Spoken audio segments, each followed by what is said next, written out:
21 through 28, page 1306 in your Journey Bible.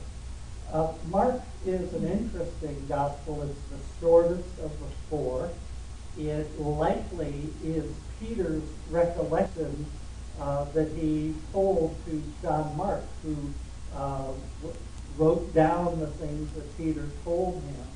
And it has a pace different than the other Gospels.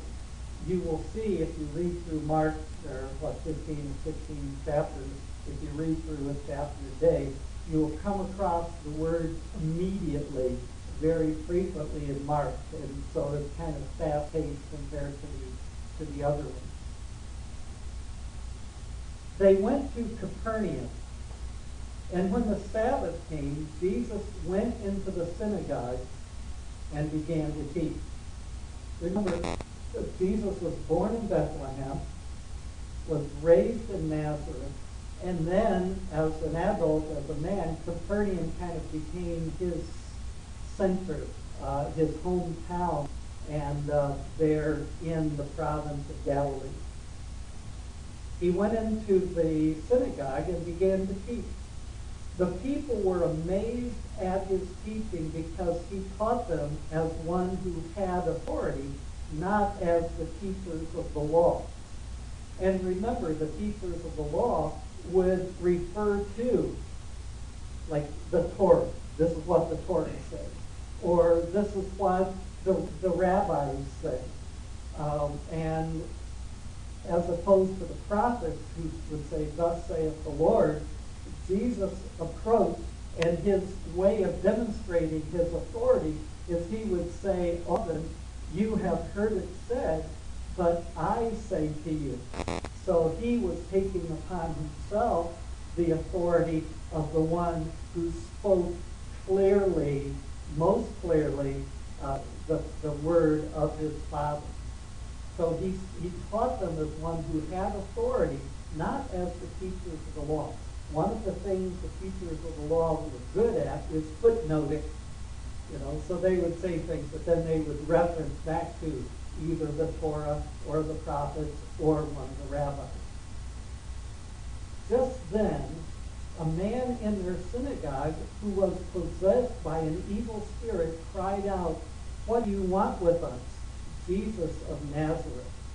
Have you come to destroy us? I know who you are, the Holy One of God."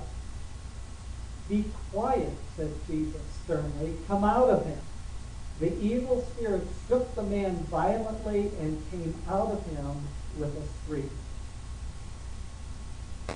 The people were all so amazed that they asked each other, "What is this? A new teaching? And with authority. He even gives orders to evil spirits, and they obey him." News about him spread quickly over the whole region of Galilee. And in particular, what I want to focus on tonight is that phrase, "What is this? A new teaching and one with authority."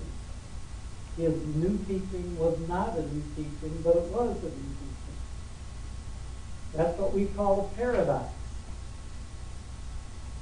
The Bible is filled with paradoxes. We see things as mutually exclusive, but the Bible sees things as inclusive. We see things as either or. It's either a new teaching or it's an old teaching. Either Jesus was human or Jesus was divine. And there are many other examples of that. But God embraces those apparent contradictions, and he says it's both and. Jesus is human and he is divine. This is a new teaching and an old teaching. And again, there are a number of different apparent contradictions, paradoxes that we see in Scripture.